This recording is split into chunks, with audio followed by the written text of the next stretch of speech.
பாருங்கள், இதுதான் blue star 45 litre fridge.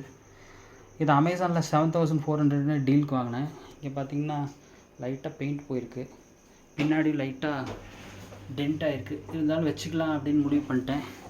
இங்கே பாருங்க, 2 ஆப்ஷன் இருக்குது, இங்கே ஒன்றா இதை கழட்டி இந்த பக்கம் வச்சுட்டா டோர் இப்படி கழட்டிக்கலாம். இப்போ இப்படி இருக்கனால டோரை இப்படி ஓப்பன் பண்ணிக்கலாம். பாருங்கள், உங்களுக்கு நல்லா ஸ்பேஷியஸாக தான் இருக்குது. 3 ஆப்ஷன் இருக்குது.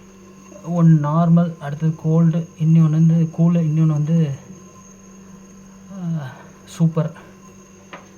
நான் எடுத்தோடனே சூப்பர் வச்சனால இங்கே பாருங்கள், இங்கே இந்த இடத்துல இப்படி வந்துருச்சு. அதனால் ஒன்றும் பிரச்சனை இல்லை, நல்லா கூல் ஆகுது. இது ஏன் வாங்கினேன் அப்படின்னா, வீட்டில் பெரிய ஃப்ரிட்ஜ் இருக்குது, அதில் கூல்ட்ரிங்க்ஸ் வச்சா எல்லாம் எடுத்து குடிச்சிட்றாங்க. ஸோ எனக்கு வேணும் அப்படின்ட்டு நான் அது ஆஃபீஸில் வைக்கிறதுக்காக வாங்கியிருக்கேன். யாருமே சப்ஸ்கிரைப் பண்ண மாட்டேறீங்க, ப்ளீஸ் பண்ணுங்கள். தேங்க்யூ.